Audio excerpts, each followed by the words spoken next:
suis Soline de la Route des Vins Bio. J'accompagne des vignerons dans leur développement commercial et personnel afin de vendre plus de vin en direct. Aujourd'hui, je suis au château Belair-la-Royère à Cars, à 45 minutes au nord de Bordeaux. On va rencontrer Corinne Chevrier qui est propriétaire vigneronne et avec qui j'ai travaillé pendant 2 ans dans le programme Vigne. Si vous voulez en savoir plus sur le programme Vigne, vous pouvez aller sur mon site internet laroutedesvinsbio.com dans la rubrique accompagnement. Et aujourd'hui, Corinne va nous partager son expérience, son ressenti et ses résultats pour savoir comment elle est passée de vigneronne qui n'accueillait personne à la propriété, qui pensait que le no-tourisme c'était chronophage, à je vends des prestations œnotouristiques à 15 € et je suis ouverte 7 jours sur 7. Je vous propose qu'on la retrouve dans la vigne. On m'a dit qu'elle était sur sa parcelle de Malbec. Alors allons-y, c'est parti!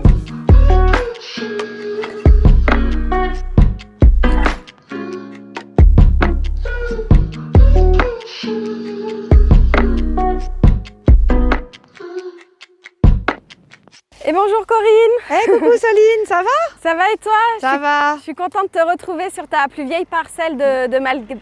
Ben moi aussi, super. Merci Moi, de me recevoir. Merci à toi d'être venue. Je suis en train de faire un petit point parce qu'avec toute la météo qu'on a eue ces derniers jours, il a tellement plu, on peut le voir, il y a de l'herbe partout, on n'a pas eu le temps de rogner la vigne, donc je faisais un petit peu le point pour donner les instructions à Victor. Voilà. Victor, c'est qui dans ton équipe? Donc c'est un de mes salariés qui travaille à mi-temps, qui fait tout ce qui est partie tracteur. Voilà. Okay. Et donc là, qui est en train d'essayer de tondre un petit peu pour remettre un peu d'aplomb le vignoble avant les vacances. Tout le monde veut partir en vacances fin juillet. Ben oui. Et il y a qui d'autre qui travaille sur ta propriété? C'est principalement des filles. Donc voilà, il n'y a que Victor pour l'instant qui est à mi-temps. Mais après, j'ai Nadège qui est à plein temps.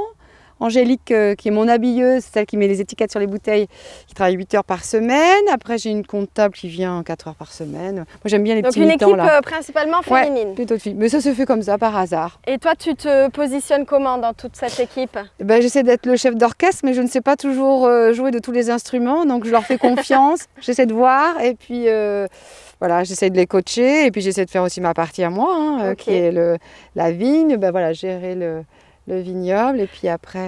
Et donc cette parcelle, comme tu disais, c'est la plus vieille? Oui, elle a plus de 75 ans. Alors on essaye de faire de la complantation comme vous pouvez le voir, parce qu'il y a quelques pieds qui meurent. Donc on a des petits bébés, on a des vignes qu'on a replantées en 2012, 2016. Et l'idée, c'est vraiment de garder ce fleuron, parce que quand on a acheté cette propriété il y a bientôt 30 ans, quand on est arrivé dans le Blayais, on nous a dit « Oh là là, les teinturins, c'est à bannir ». On se demandait bien ce que c'était que les teinturins, puisque quand on a acheté la propriété, il n'y avait que du merlot et du caux. Mais le coup, on ne savait pas que ça s'appelait aussi le teinturin. Donc c'est l'ancien Malbec. Malbec. C'est le Malbec, okay. Voilà, Super. Malbec. Et ici, ils appellent ça le teinturin parce que comme on pourra peut-être le voir tout à l'heure, les couleurs des vins sont vraiment très noires. Ouais. Donc, on appelait ça les vins, les black wine pour les Américains, c'était avec du voilà, Malbec. peut-être, voilà. Okay. Et donc on nous a dit, non, il faut l'arracher. On s'est dit, oulala. Donc on les a gardés. Donc tu les as gardés et aujourd'hui ça fait vraiment partie de l'identité de ton domaine. Oui, tout à fait. Tu en mets un gros pourcentage dans tes assemblages. Oui. Tous nos vins quasiment ont du Malbec. Alors sauf maintenant, on s'amuse à faire de petits monocépages, 100% Merlot ou 100% Malbec. Ah super. Et après on est vins d'assemblage, parce que Bordeaux c'est quand même des vins d'assemblage. Et après on replante régulièrement des Malbec. Là c'est des plantations de 2014. On en a une autre qui va arriver en production cette année. Okay. Et on a replanté cette année. Voilà. Donc au total aujourd'hui tu as combien d'hectares? Alors j'ai 12,5 à peu près en production. On va réatteindre les 14 hectares prochainement, puisque j'avais arraché pas mal de vieilles vignes où il y avait beaucoup de pieds manquants, où le cep ne correspondait plus trop par rapport à ce qu'on souhaitait. Et donc on a arraché et là on replante un petit peu. Voilà. Mais on essaie de garder nos vieilles vignes aussi. Et c'est quoi ta philosophie de travail à la vigne Alors on est passé en agriculture biologique officiellement. En 2016, on a signé avec Ecoser, mais on a démarré en 2012. On était avant en culture raisonnée, mais avec des produits de synthèse. On avait déjà diminué beaucoup le désherbant chimique, mais on utilisait en produits phytosanitaires des produits de synthèse. Et aujourd'hui, on est avec du cuivre et du soufre. Alors, c'est peut-être pas suffisant, il faudrait aller vers plus de tisanes, etc. Donc on essaye aussi. On a fait de la tisane de valériane quand il a gelé, on a mis de l'oseille en début de saison, là on a mis des algues marines au moment de la fleur. D'accord. Voilà. Alors après, l'objectif, c'est d'aller vers la biodynamie aussi, peut-être un de ces jours. Ok, Voilà. super. Et ça, ce sont des Cabernet Sauvignon qu'on a plantés en 93 quand on est arrivé, parce que sur la propriété, il n'y avait que du Merlot et du Malbec, et pas de Cabernet Sauvignon. Et Bordeaux, c'est aussi le Cabernet Sauvignon. Ouais, il y a vraiment Voilà, des très vieux pieds. Là, la parcelle, elle est de 93, okay. ouais, quand on a acheté. Et l'autre, elle avait 75 15 ans. ans. 75 ans. Super. Voilà. Bon. Et puis on s'en sort pas trop mal, hein, parce que mine de rien, je vois que on a un petit peu de mildiou quand même. Hein. Aïe, aïe, aïe. Sur les Cabernets. On a des graves qui ont été touchés par le mildiou. Ouais, on a eu tellement de pluie. Au printemps avec la pluie. C'est ça. Il a beaucoup plu. En plus là, je pense qu'il y a de l'esca. Okay. Bon, c'est toujours le stress, ça, jusqu'au vendange. Et toi, quelle est la vision que tu as pour ton domaine dans les prochaines années, décennies? Tu as des enfants qui veulent reprendre la propriété? Alors, j'ai la chance d'avoir 4 enfants. Sur les 4, j'en ai 2 qui s'intéressent au vin. Mais est-ce qu'ils auront envie de reprendre ce vignoble? En tout cas, je ne leur imposerai pas comme on ne me l'a pas imposé.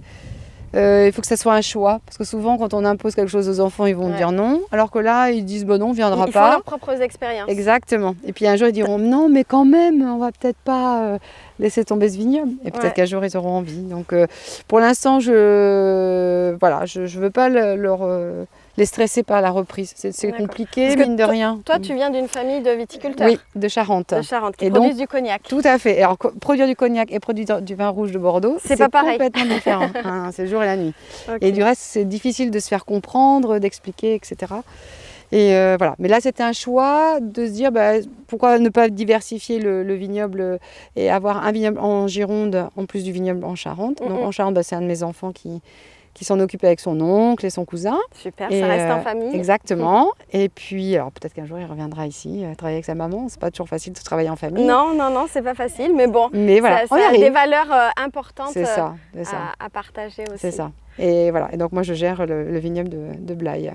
Super. Merci beaucoup pour ces explications, pour comprendre ton domaine. Merci. Moi, je te propose qu'on passe à une partie un petit peu plus business pour voir tout le travail que tu as accompli au sein du programme Vigne et que tu nous partages ton expérience et tes résultats. Très bien, parfait. Merci à toi.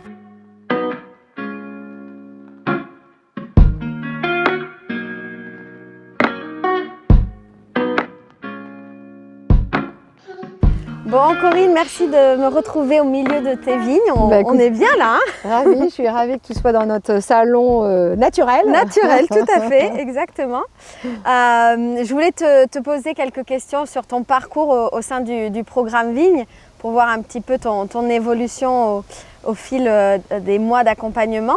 Donc, rappelle-moi un petit peu comment tu étais au début de cet accompagnement, avant de faire le choix de travailler avec moi. Dans quel état d'esprit tu étais et qu'est-ce que tu avais envie de mettre en place dans ton domaine? Donc, assez stressée. La clientèle particulière, c'est pas un monde que je connaissais bien particulièrement, puisque nous, on vend surtout nos vins auprès de professionnels, cavistes, et on en voit beaucoup à l'étranger, avec des agents, des distributeurs, etc. Et la clientèle particulière me faisait peur, parce que je me suis dit, oh là, il faudra que je sois ouverte tout le temps, j'aurai pas de week-end, on travaille déjà du lundi au samedi. Est-ce que je vais pouvoir m'en sortir? Voilà, donc c'était quelque chose, j'avais envie de franchir le pas, mais je ne savais pas comment m'y prendre. Voilà. Et donc à cette époque, tu t'es dit que tu avais envie de te faire accompagner. Qu'est-ce qui t'a permis d'oser demander de l'aide? À un moment donné, il faut se dire qu'on ne sait pas tout faire. Et effectivement, il faut trouver les bonnes personnes pour nous accompagner. Et lorsque effectivement je t'ai rencontré et que j'ai vu ce que tu proposais, je me suis dit, on peut faire visiter son domaine et on peut faire payer sa visite. Et c'était quelque chose qui me paraissait inconcevable. À Bordeaux, entre autres, ça paraît être quelque chose un petit peu hors norme de faire payer de son temps passé à faire découvrir nos vins, notre travail, etc. Et or, effectivement, que ce soit moi ou un de mes salariés, ou une de mes salariés, entre autres Nadège, il faut bien que je paye mon personnel. Et effectivement, ne peut pas tout faire gratuitement, quoi. Voilà. Et donc, ça me paraissait inconcevable. Et puis, en même temps, je me disais, voilà, des personnes qui arrivent de l'étranger, qui veulent venir visiter Bordeaux, qui se sentent toujours un petit peu mal à l'aise de venir dans un domaine viticole en disant, bah, je vais peut-être acheter qu'une seule bouteille. Le vigneron, bah, effectivement, à la fin, il se dit, mince, j'ai passé 2 heures avec le client, il m'achète qu'une bouteille parce qu'il va prendre l'avion. Alors que là, il n'y a plus de cette notion-là, la visite, la dégustation, tout est pris en charge. Et donc, il n'y a plus de frustration ni pour le client et ni pour le vigneron. Donc, on est plus zen. Tu es plus détendu. Et à ce moment-là, quand tu as démarré, tu avais quelle vision pour toi et ton domaine? Quel était ton objectif? Qu'est-ce que tu avais envie de concrétiser vraiment? Ça représentait quoi pour toi de développer le no-tourisme? Je dirais que dans un premier temps, c'était surtout de conserver du temps pour faire notre activité de vigneron. Parce qu'avant de faire du commerce, il faut aussi faire nos vignes, même si elles ont plein d'herbes, voilà, cette année avec toute la pluie. Mais c'est de faire du raisin, de faire du vin. Et c'était de savoir voilà, quel est le créneau que je vais donner aux clients particuliers qui vont venir. Et de me dire, est-ce que... et c'est là où tu m'as beaucoup aidé quand on a mis en place le système, c'est de dire je peux dire non à des moments où je peux recevoir pour être souriante, parce que si on doit ouvrir nos portes et recevoir les clients en disant bon, vous me faites suer quand vous venez, j'étais sur le tracteur. Voilà. Alors que là de dire voilà, il y a des horaires à respecter, je m'engage à vous recevoir correctement, mais dans telle et telle mesure. Et ça, tu m'as fait prendre conscience de ça. Moi, je pensais qu'on pouvait être ouvert du lundi au samedi. C'est de changer des croyances aussi. Oui, c'est ça. Parce que nous, au début, quand on a voulu essayer d'ouvrir un peu nos portes aux particuliers, on avait marqué dessus ouvert tout le temps. Mais en fait, c'est pas vrai. jours sur 365 jours. Et bien sûr, bingo, la personne qui arrive pour faire la dégustation, la visite, arrive un jour où nous, on avait un autre rendez-vous important et on n'a pas pu les recevoir. Et après, il y a la frustration. Voilà, ils étaient hyper frustrés.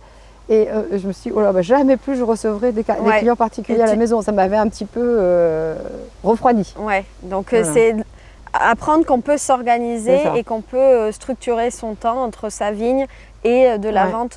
Et les gens le comprennent tout à fait. Plusieurs fois encore, là on vient juste de démarrer de nouveau un petit peu l'activité no-touristique puisque les clients peuvent rebouger. Et quelqu'un un jour m'appelle en me disant on voudrait vraiment venir déguster, mais nous, ça nous arrangerait 10h30.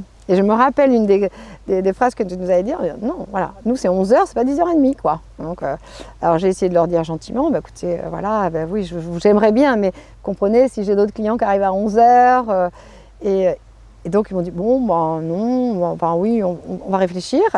Et quelques temps, ils me rappellent, bon alors, on va venir à 11h. Et je me dis, bah, heureusement que j'ai fait ça, parce qu'il y a d'autres clients qui sont arrivés à ce moment-là. Et si j'avais accepté d'accueillir ces personnes-là à 10h30, eh bien celles qui seraient venues à 11h, je n'aurais pas eu de personnel pour les recevoir. Et, voilà. Et par rapport à ce qu'on avait écrit en disant nous sommes ouverts à 11h, etc., on rentrait pas dans les clous, quoi. Ça te permet de regrouper des individuels sur une visite et au moins tu as plus de personnes. Tu ouvres des bouteilles pour 4 ou 6 personnes plutôt que juste 2. Que pour 2 personnes. Tu optimises ton temps, tes matières premières. Donc super. Donc là, c'était vraiment chouette. Donc il faut savoir dire non. Il faut savoir dire non pour se dire oui à soi. Après, tout à fait. Tout à fait. Okay. Et les clients le comprennent tout à fait. Super. Et donc, si on parle de l'intérieur de ce programme Vigne, comment tu l'as vécu et qu'est-ce que tu as concrétisé comme action en no-tourisme Alors déjà, en action, donc on a pu mettre en place des créneaux de dégustation gratuite où là on passe une petite demi-heure, etc.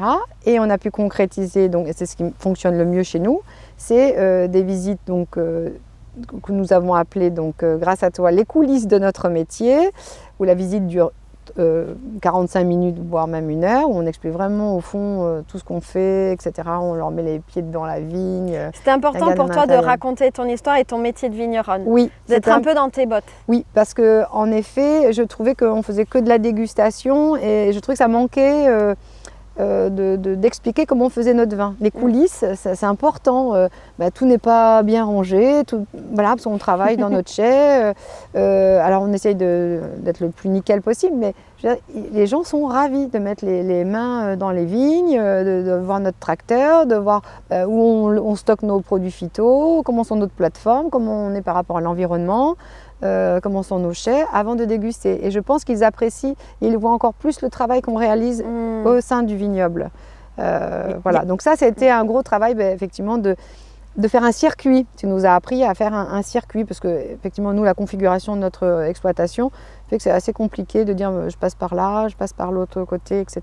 Des fois, en plus, quand on est dans son jus, on voit pas ce que l'autre extérieur peut voir, et que nous, quand on est tout le temps dedans, quoi. Exactement. Je dis, mais c'est pas joli ça. Mais regarde, si tu le tournes comme ça, c'est vrai. Oui. Et ça, merci, parce que tu nous as. Parce que moi, au départ, je recevais chez moi, dans ma maison, mais on recevait peu de monde. Donc, on recevait 2 ou 3 personnes. Donc, effectivement, ça nous obligeait à entretenir un petit peu. Et j'avoue que quand tu m'as dit, mais ton chez toi, c'est chez toi, et tu as ton domaine, ton travail.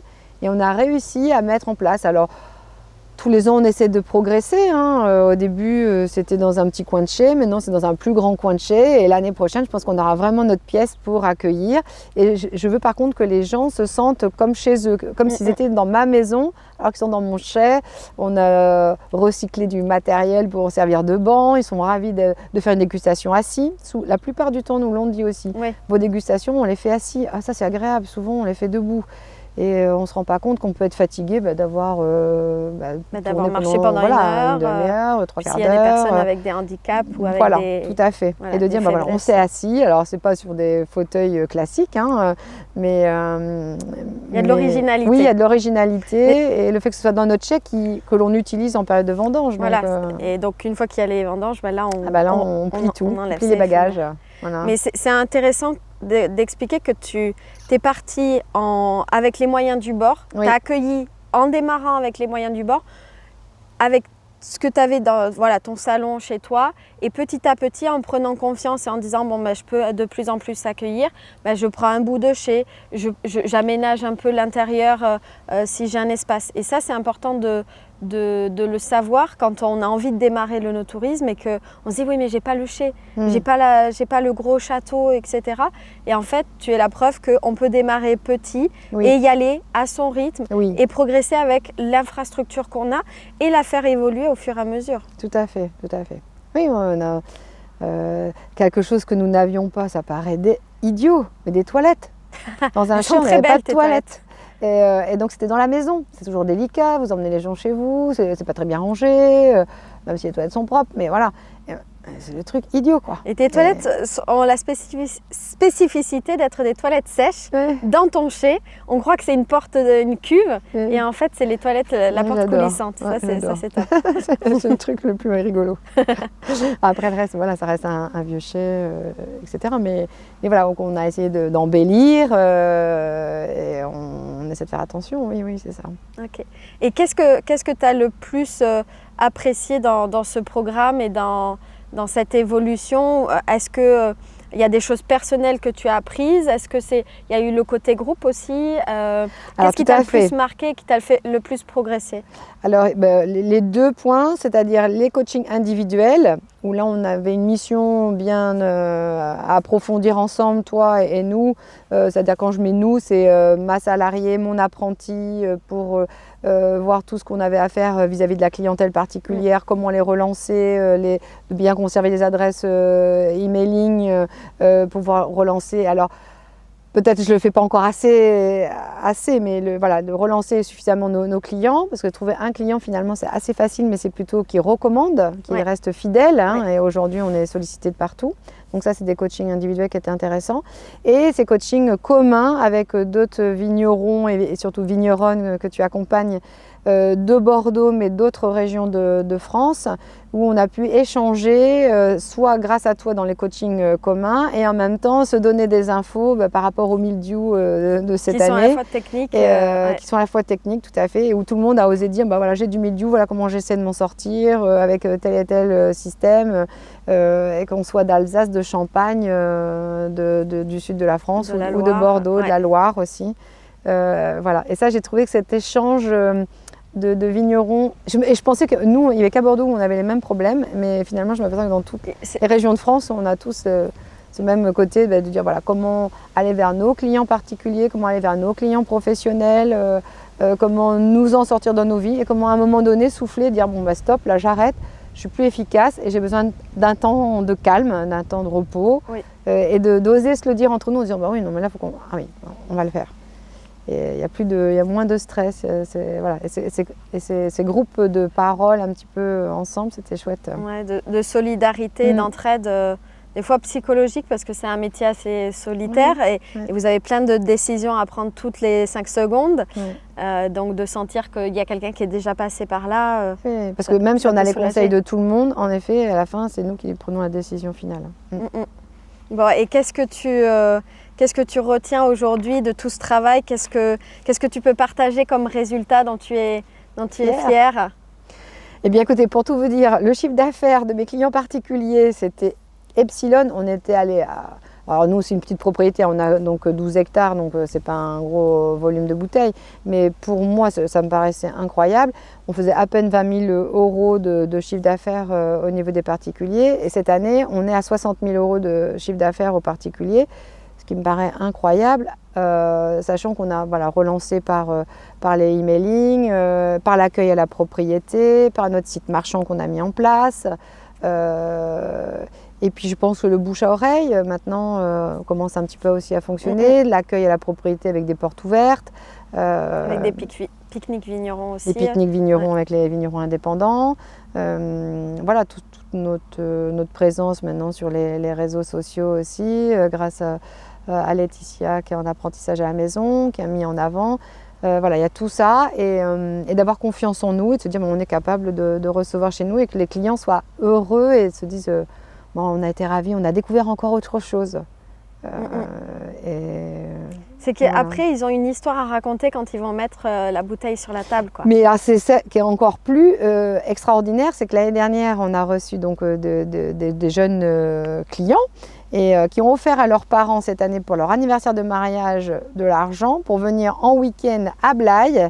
Et ils leur ont dit, il faut venir au Bel-Air-la-Royère. On a été superbement bien accueillis. Tu vois, c'est des prescripteurs et c'est des ambassadeurs. Mais oui. Parce qu'ils ont vécu une expérience, ils n'ont pas juste dégusté le vin. C'est ça. Ils ont vécu une expérience, ils ont compris, j'ai envie de dire, l'âme du vignoble et vos valeurs et ce qui vous fait vibrer quoi, au quotidien. Et ce qui nous fait encore plus plaisir, c'est quand on voit que les clients qui sont venus, parce qu'on leur a demandé leur adresse mail, etc., et qu'on a commencé à créer un lien, de les voir qui nous suivent sur les réseaux sociaux, etc. Donc ça fait toujours plaisir. Et qui vous encouragent au quotidien, qui vous suivent dans les étapes. Donc ça, c'est grâce à toi. Merci Soline. Super, je suis contente, je suis contente pour toi. Est-ce que tu as envie de rajouter quelque chose sur ce...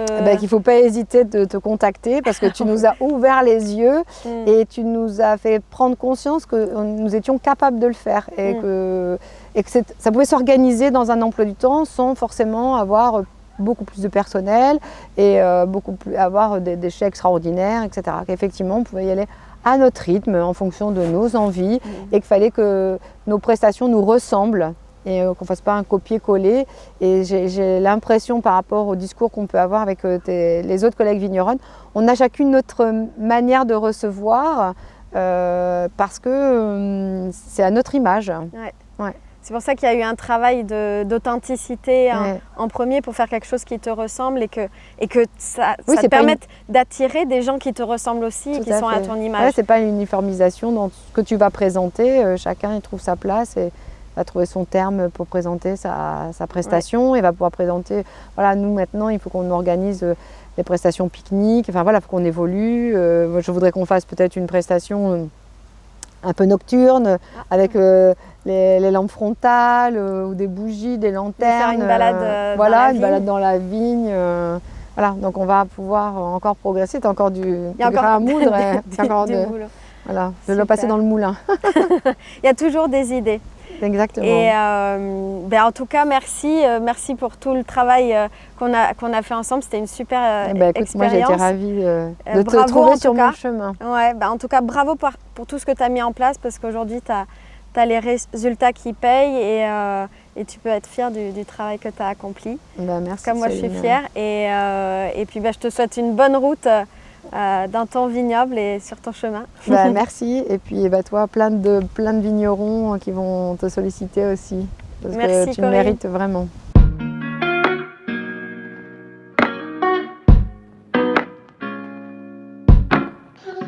J'espère que vous avez été inspirés par le témoignage de Corinne pour développer votre no-tourisme et développer vos ventes en direct. Si vous voulez aller plus loin et en savoir plus sur le programme Vigne, vous pouvez aller sur mon site internet laroutedesvinsbio.com dans la rubrique accompagnement. Et pour ceux qui veulent passer à l'action tout de suite, je vous ai préparé une formation gratuite qui s'appelle les 5 règles d'or pour augmenter votre fichier client. Elle est disponible sur mon site internet. Alors pour ceux qui veulent passer à l'action, c'est maintenant et je vous dis à tout de suite de l'autre côté. Bonne journée!